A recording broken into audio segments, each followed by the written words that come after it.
Creo que de alguna manera en la actualidad se manifiesta ese antagonismo entre el mundo y los creyentes.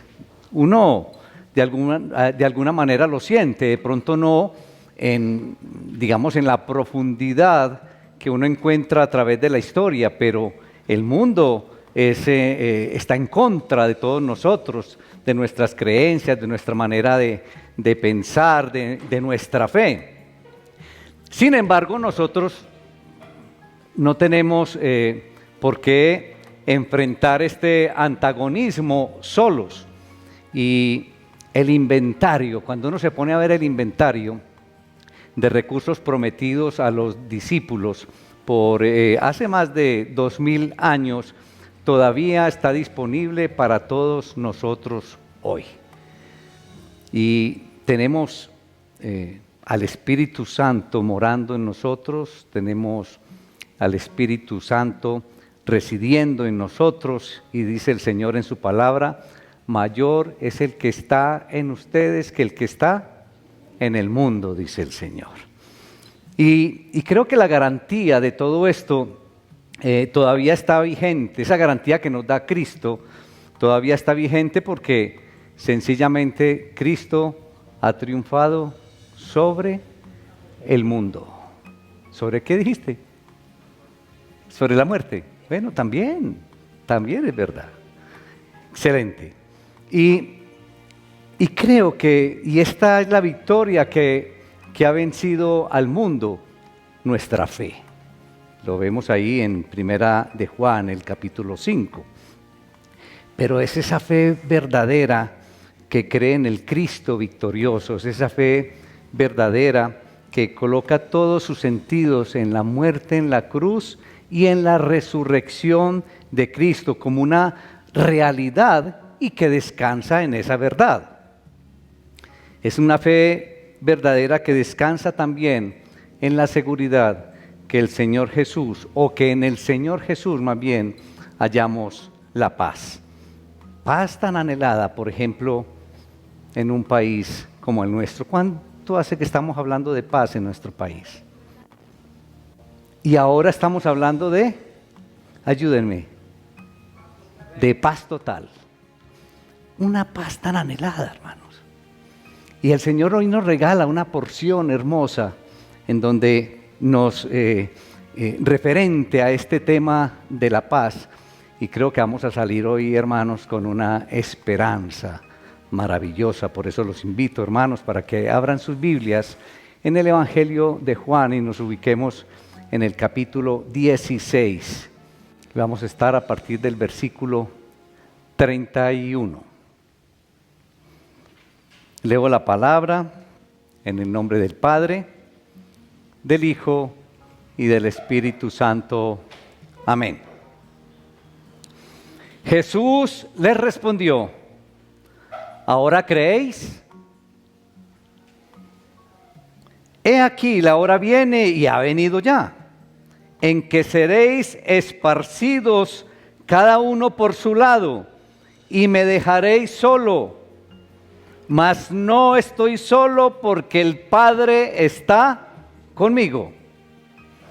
Estas cosas os he hablado para que en mí tengáis paz.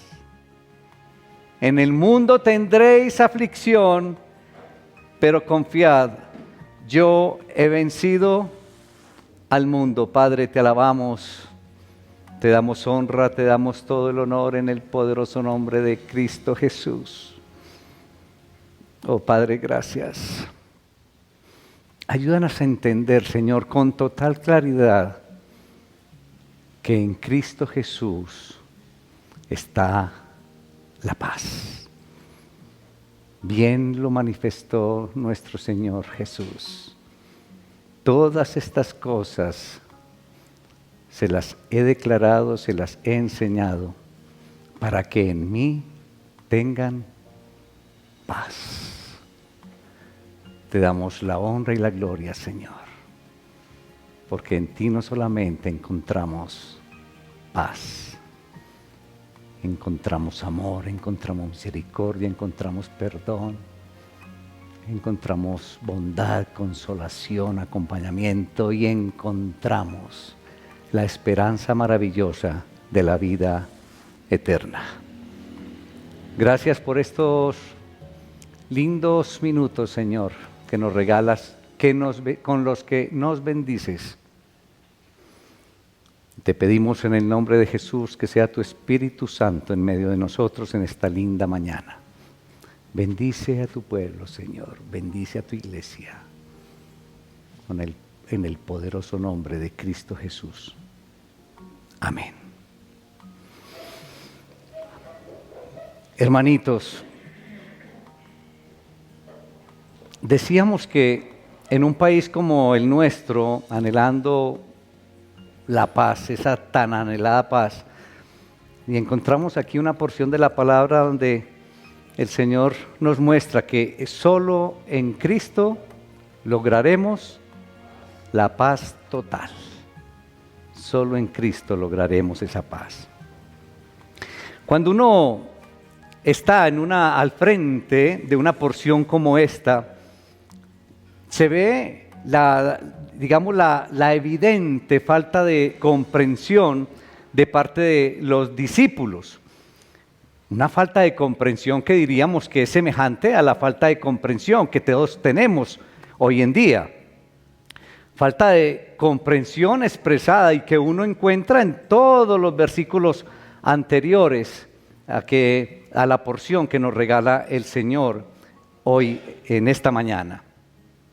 Y el Señor entonces, o todo esto más bien, esta falta de comprensión lleva a Jesús a examinar a los discípulos, examinarles en poner en evidencia, digamos, todo cuanto le falta a estos discípulos por entender y por practicar. Sin embargo, vemos aquí a Jesús que después de todo esto termina hablándoles de paz. ¡Qué belleza! Lo que sí es claro, por la pregunta del versículo 31, una pregunta que los sacude. Yo me imagino que los discípulos se sintieron totalmente sacudidos. Si yo, al leer y profundizar en esta porción y en este versículo, cuando yo leo, ¿ahora creen? ¿Cómo se sentirían los discípulos en aquella ocasión? Y yo pienso que esa confianza entusiasta de los discípulos o esa confianza emocionada de los discípulos, el Señor se las tiró por el piso. Esa confianza fue hecha, digamos, pedazos por esta pregunta de Jesús. ¿Ahora creen? Y la palabra, o digamos más bien el adverbio ahora, como que significa que el Señor les estuviera diciendo, en este momento, en esta etapa de su ministerio, o de su recorrido, o de su vida, ¿ahora creen?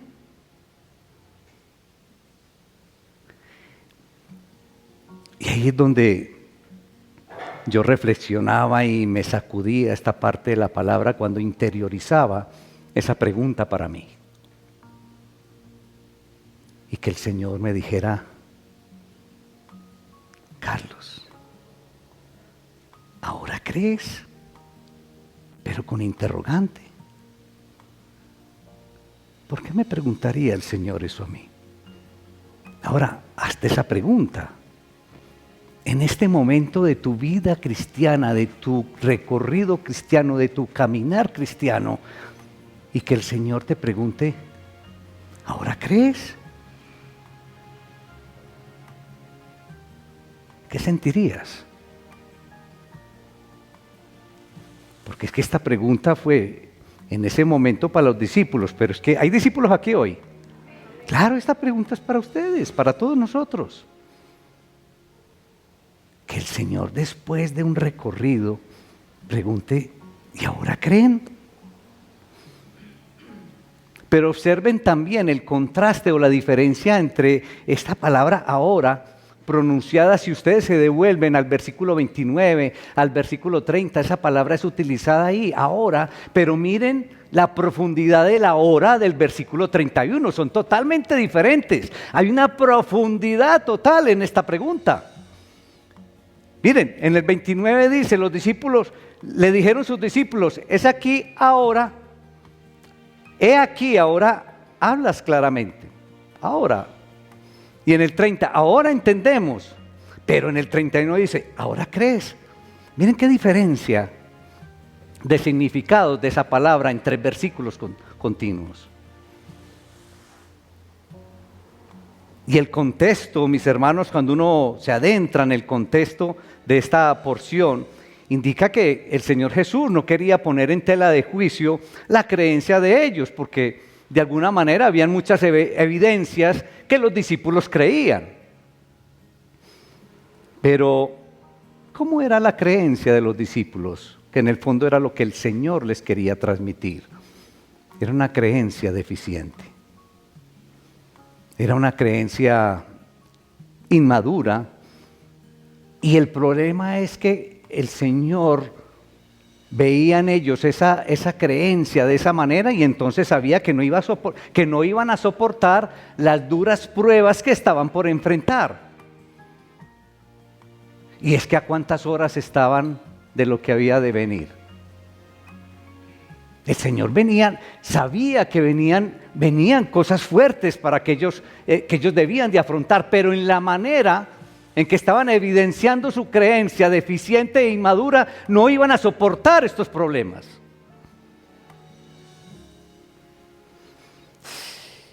El Señor lo que veía ahí era una creencia deficiente o fe pequeña, cimentada quizás sobre arena.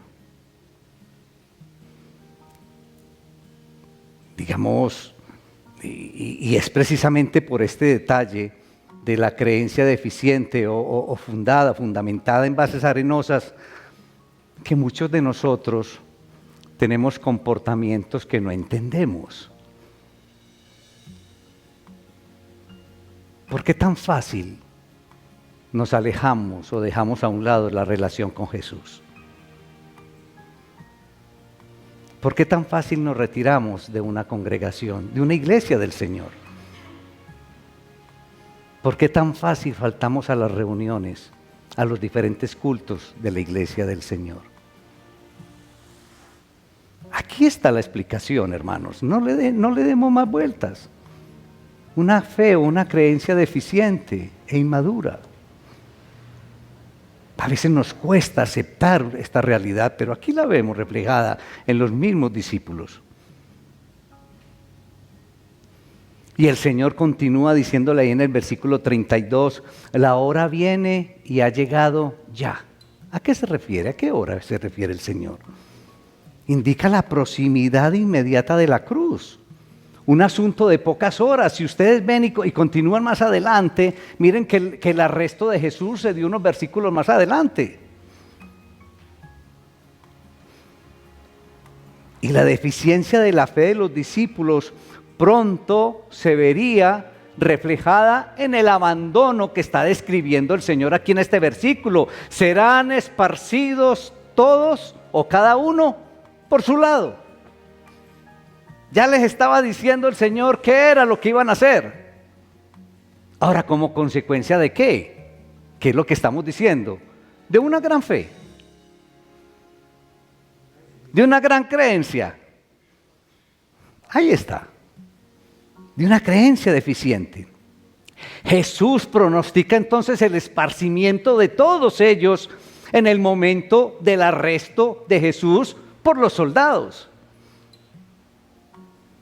Y con este comportamiento de los discípulos podemos observar con esto, iglesia, que esto es parte del carácter y es parte de la naturaleza de la iglesia. Es decir, es parte del carácter y la naturaleza de todos nosotros. Ya que sus miembros fundadores, aquellos que están reflejados aquí en esta porción de la palabra, fueron hombres desacreditados. Todo lo que había hecho Jesús por ellos, porque había hecho muchas cosas, les había enseñado muchas cosas, les había entregado muchísimas cosas. Y miren el comportamiento de los discípulos. Ahora, ese comportamiento, como decíamos ahora, no es un comportamiento de una gran fe. Ese comportamiento no es el resultado de un gran coraje o de una gran virtud. ¿Cómo llamar ese esparcimiento que cada uno de ellos, cuando ocurrió lo de la cruz, saliera cada uno por su lado? ¿Cómo llamarlo? Una fe deficiente, una fe inmadura. No hay otra descripción para este comportamiento. Miren, recordemos a nuestro amigo Pedro, seguido por los demás en un momento de emoción, hermanos. Había dicho que nunca lo negaría. ¿Y cuánto se demoró para negarlo?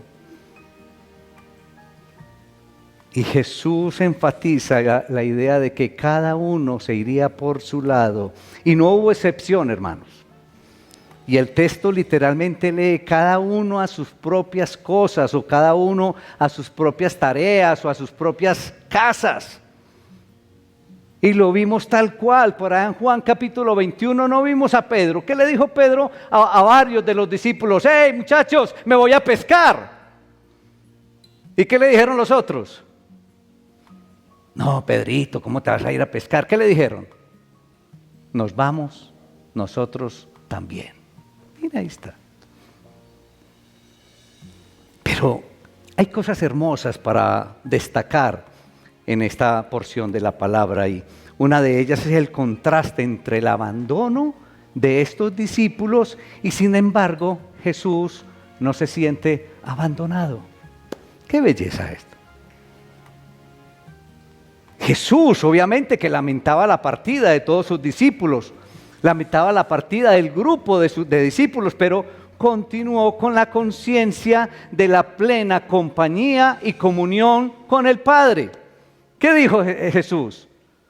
Ustedes se irán, cada uno por su lado, pero yo no estoy solo porque el Padre está conmigo. Versículo 32, qué belleza. Yo no estoy solo porque el Padre está conmigo. Qué bueno que nos pudiéramos grabar un versículo como este, cuando en esos momentos, y yo sé que nos ha pasado a muchos de nosotros, que nos sentimos solos, pero que podamos decir con plena convicción, no estoy solo, porque el Señor está conmigo, y gloria a Dios. Miren qué belleza de Jesús. Ahora, y noten también que el verbo de la compañía del Padre lo encontramos en un tiempo presente.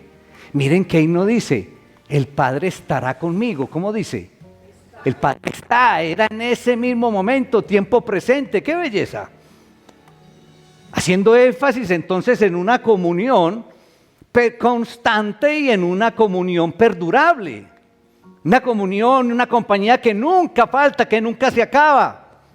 Ahora, sí podríamos resaltar una excepción de ese momento de compañía, que fue pues en aquel momento cuando el Señor Jesús llevó sobre sí los pecados del mundo en la cruz.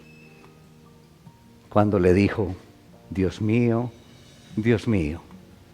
¿por qué me has desamparado? Y es que donde hay pecado no está el Padre.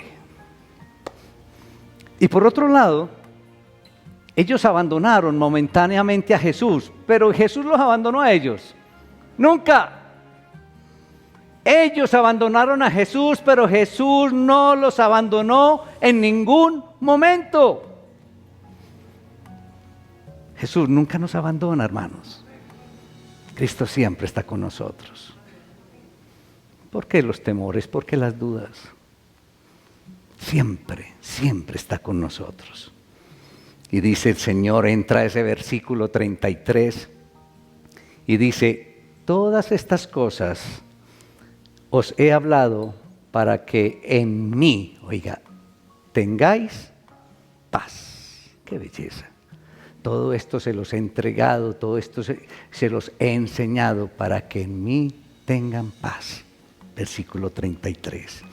Y miren que el énfasis del versículo 33 está sobre estas cosas. Pero si nosotros notamos, Él viene hablando sobre estas cosas capítulos antes, versículos antes. En el capítulo 14, versículo 25, encontramos que Él habla de estas cosas. En el capítulo 15, versículo 11, el Señor habla de estas cosas.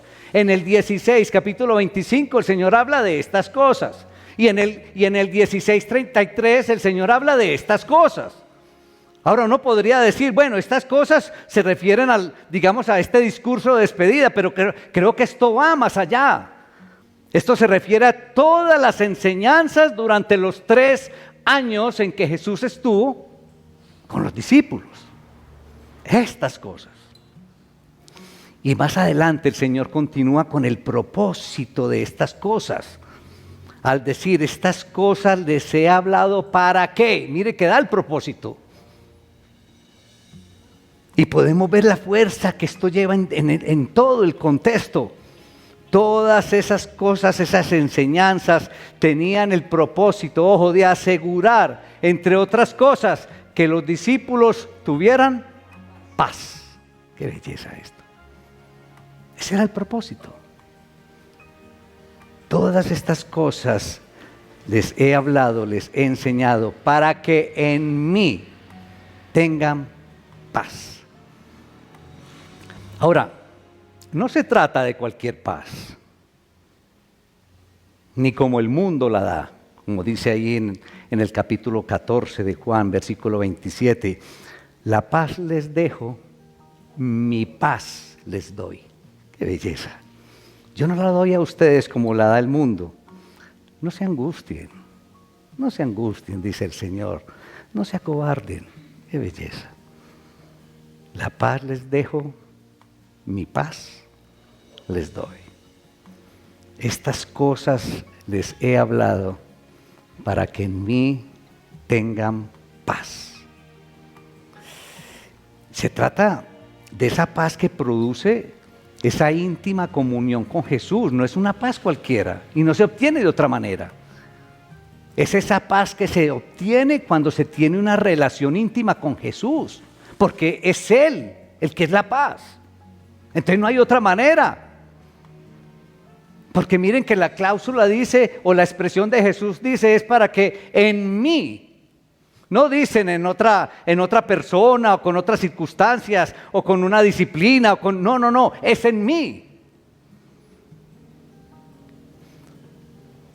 Y saben otra cosa, iglesia. Noten ustedes que la vida de Jesús inicia y la vida de Jesús termina con un mensaje de paz. ¿Recuerdan en su nacimiento? En el nacimiento de Jesús encontramos unas huestes celestiales que alababan a Dios diciendo, ¿recuerdan? Gloria a Dios en las alturas y en la tierra, paz. ¿Cómo inicia la vida de Jesús? Con paz. ¿Y cómo termina? Con paz. ¡Qué belleza! ¡Qué hermosura, hermanos! Y encontramos también en este versículo 33 a un Jesús totalmente sincero. Uno encuentra una sinceridad de Jesús aquí. Miren que Él continúa diciendo, en el mundo encontrarán aflicción. ¿Qué más sinceridad quieren? Nos está mostrando el evangelio tal cual.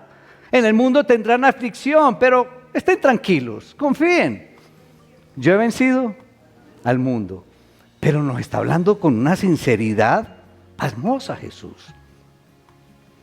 Ahora, cuando uno encuentra a Jesús hablando de esta manera, la sinceridad de Jesús con sus discípulos nos presenta, digamos, un contraste o una diferencia de 180 grados con lo que proclaman una cantidad de personajes hoy en día. Unos autodenominados profetas y otros obispos, porque ya no les cabe el título de pastor, ¿sí? Que estamos viendo en nuestro tiempo. ¡Qué contraste! Ellos ofrecen una vida llena ¿de qué? De bendiciones. ¿Qué es lo que ofrecen todos estos personajes? Una vida de prosperidad. Y donde están presentando que todo es victoria, que todo es alegría. Inclusive hay uno de los famosos grupos religiosos que han surgido en los últimos tiempos donde nos promete que pare de sufrir. A eso es que yo me refiero. Miren, yo lo que les estoy haciendo resaltar aquí es la sinceridad de Jesús. En el mundo tendrán aflicción, y todas estas personas, ¿qué es lo que nos están diciendo? Que tendremos bendiciones, que tendremos prosperidad, que no habrá enfermedad, que vamos a parar de sufrir. Ese es el gran contraste, de esa es la sinceridad que yo estoy hablando de Jesús. Entonces Cristo no se anduvo con rodeos, mis hermanos, ni trató de esconder la realidad a sus discípulos. Él no trata de esconder la realidad para nosotros hoy, iglesia. Y su declaración es sencilla, pero su declaración es directa, mis hermanos. En el mundo tendrán aflicción. Y así es que debemos presentar el Evangelio, mis hermanos. O si no, entonces nos comportamos como estos que estamos hablando, estos personajes. Y creo que Jesús no le hacía falta, digamos, que diera mayores explicaciones acerca del tema. En ese tema de que en el mundo tendréis aflicción, porque los discípulos mismos eran testigos de todos los sufrimientos de Jesús en su ministerio terrenal. Jesús se había visto obligado a luchar con el hambre, se había visto obligado a luchar con el cansancio, con el frío. Jesús se vio obligado a manejar el acoso de las multitudes,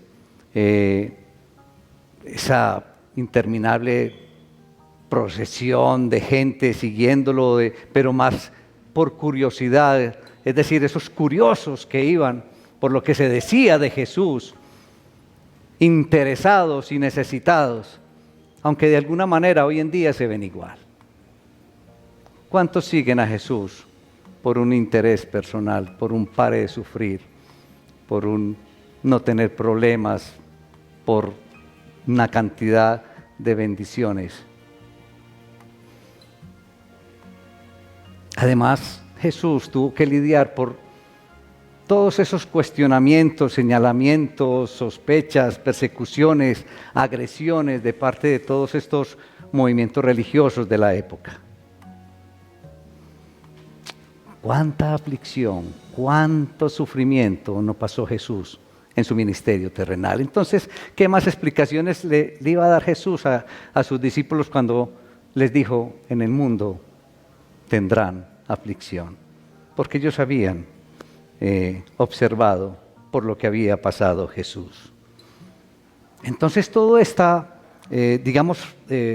todo esto formaba parte de esa experiencia de transitar por el mundo. Y en esta ocasión el Señor Jesús acompaña esta revelación con algunos principios importantes. Y creo, iglesia, que gran parte del sufrimiento en tiempo de aflicción no procede de la circunstancia misma.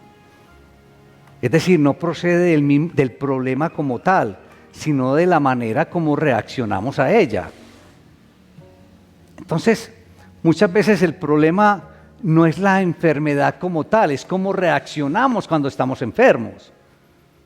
El problema no es que tengamos un inconveniente económico, el problema es cómo reaccionamos ante el problema económico.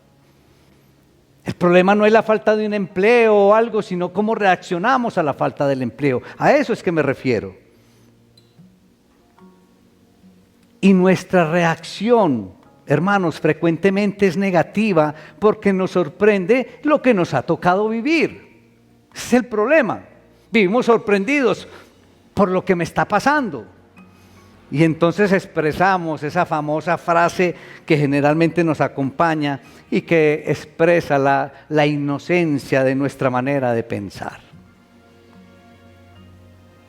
¿Cuál es la frase que expresamos cuando nos pasa algo? Y que dígalo duro, hermanita. ¿Y por qué a mí? ¿Por qué a mí? Y Jesús les dijo que lo que les había compartido, que lo que les había enseñado, era para que tuvieran paz. ¿En quién? En Él. Paz en Jesús. Es decir, ninguno de ellos podía manifestar que nadie les había advertido lo que les esperaba como consecuencia de ser discípulos de Jesús. Hermanitos, estamos advertidos. En el mundo tendremos aflicción. Esa es la realidad del caminar cristiano. Y vemos a un Señor Jesús totalmente sincero, transparente, directo. En el mundo tendrán aflicción. Pero no se agobien. En Él tendremos paz, porque Él ha vencido el mundo. Amén. Y acompañó esta observación el Señor Jesús, declarando que como hijos de Dios tenemos acceso a la paz. Todos nosotros como participantes, como miembros del pueblo de Dios, tenemos acceso a esa paz, mis hermanos. Y esta es, de hecho, la característica más sobresaliente de aquellos que viven conforme al Espíritu y no conforme a la carne. ¿Alguien aquí vive conforme al Espíritu? Entonces esta debe ser una característica tuya. La paz. Y no es que estemos libres de dificultades y debemos hacer claridad en este aspecto. No es que estemos libres de sufrimientos, de contratiempos, sino que en medio de las tremendas tormentas, de los tremendos problemas, experimentamos una quietud y un sosiego interior que no tiene explicación. Una paz que sobrepasa todo entendimiento. Y esa debe ser una característica de nosotros, de todos nosotros, como hijos de Dios. Porque en Cristo encontramos la paz. Los que caminamos con Cristo, iglesia, los que estamos en Cristo, ojo, de manera real, nuestras posturas son inamovibles, deben ser inamovibles, porque lo que ocurre fuera de nosotros, mis hermanos, no logra derribar nuestra realidad interna. Entonces, hermanos, cuando vemos a aquellos hermanitos que cosas externas le quitan toda esa creencia o esa convicción interna, entonces esos hermanitos tenían una creencia debilucha. Pero los que estamos con Cristo de forma real, nada exterior nos debilita lo interior. Así debe ser. Y Cristo hizo notar que esta paz la tenían en Él. Cristo nos dice hoy que esa paz la tenemos en Él. Gloria al Señor. Y esta paz, como lo dije ahora, esta paz no es producto de una disciplina, de unos ejercicios, no es producto del cumplimiento de una serie de requisitos religiosos. No. La paz está en una persona. La paz está en Cristo, gloria al Señor. Y solamente tienen acceso a ella quienes estén cerca a Él. Los que están cerca a Cristo. Si Cristo es la paz, solamente tienen la paz los que estén con Él y en Él. La paz es, en última instancia, el resultado de la victoria de Cristo, no el resultado de la victoria nuestra. Es el resultado de la victoria de Cristo. Porque Él mismo dice, yo he vencido al mundo. O sea que la paz es el resultado de la victoria de Cristo, hermanos. Gloria al Señor. Esta paz es el resultado de un Jesús victorioso. Esta paz es el resultado de un Jesús vencedor. Hermanos, yo no sé usted, pero cuando yo profundizaba en esta palabra, yo no me cansaba de darle gracias al Señor. Gracias al Señor, le decía. ¿Y saben algo? Y ya para terminar y como reflexión, Dios, en su infinita sabiduría, no nos da la paz, sino que nos da acceso a la persona que tiene la paz. Ojo con eso. Qué sabiduría la del Señor. No nos da la paz, pero sí nos da ahí el acceso a la persona que tiene la paz. O sea, ¿a quién? A Cristo. Nos da el acceso a Cristo, a la relación con Cristo, la comunión con Cristo, porque en Él encontramos la paz. Entonces esto nos obliga a buscar a Cristo siempre, iglesia. Buscar a Cristo siempre, porque Él es fuente de vida, porque es fuente de plenitud, porque es fuente de paz. Qué belleza, hermano. Ay, cuando hacía la reflexión sobre esta porción de la palabra y pensaba en cuánto anhelamos la paz en nuestro país, yo le decía, Señor, si los gobernantes de nuestro país entendieran el valor de una porción de la palabra como esta, si estos gobernantes entendieran el valor de lo que podemos extractar de lo que el Señor nos dice a través de su palabra, encontrarían esa paz tan anhelada, esa paz total que están intentando obtener, pero por medios humanos, que están intentando obtener alejados de la persona que tiene la paz. Si los gobernantes entendieran, por medio de la persona de Cristo, obtendríamos la paz en este tan hermoso país, otra cosa tendríamos como resultado en este país.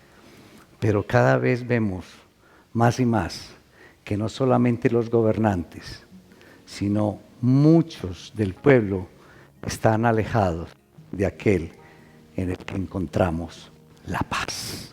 Padre, te alabamos, Señor. Te damos gracias, te damos el honor, Señor. La gloria, la alabanza en el poderoso nombre de Cristo Jesús. Oh, Señor.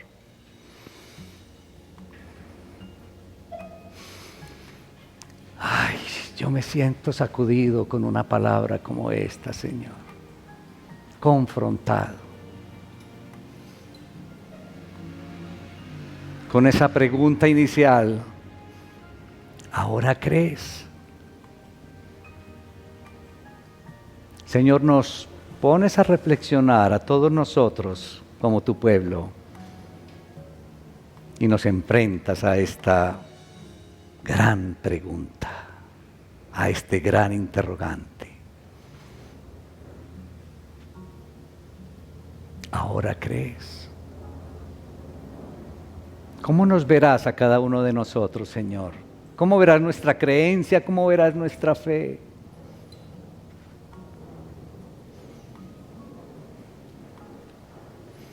Gracias, Señor, porque nos llevas a nuestras casas con esta reflexión profunda.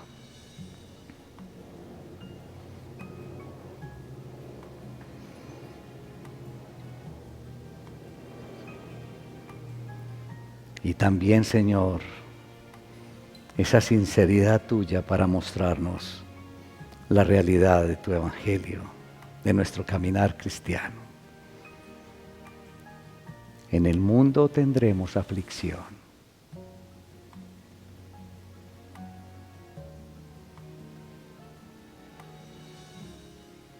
Pero nos dices que ánimo, que confiemos, que tú has vencido al mundo. ¡Qué belleza, Señor!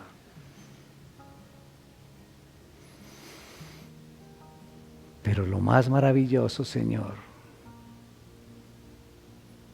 es que en ti, en nuestro Salvador, encontramos esa paz tan anhelada, Señor.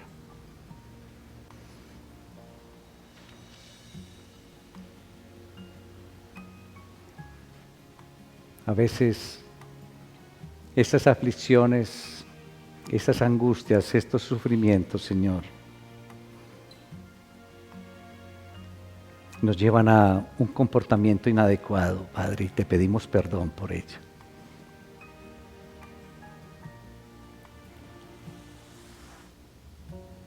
Y de hoy en adelante, Señor, ante las aflicciones, vamos a tener una reacción diferente, Señor.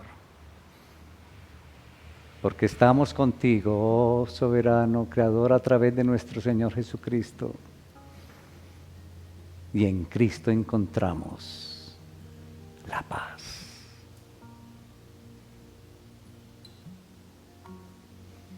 Y no es que se acaben los sufrimientos, los obstáculos, las tormentas,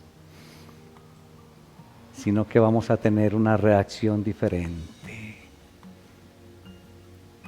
porque estamos con la persona de Jesús y en Él encontramos la paz.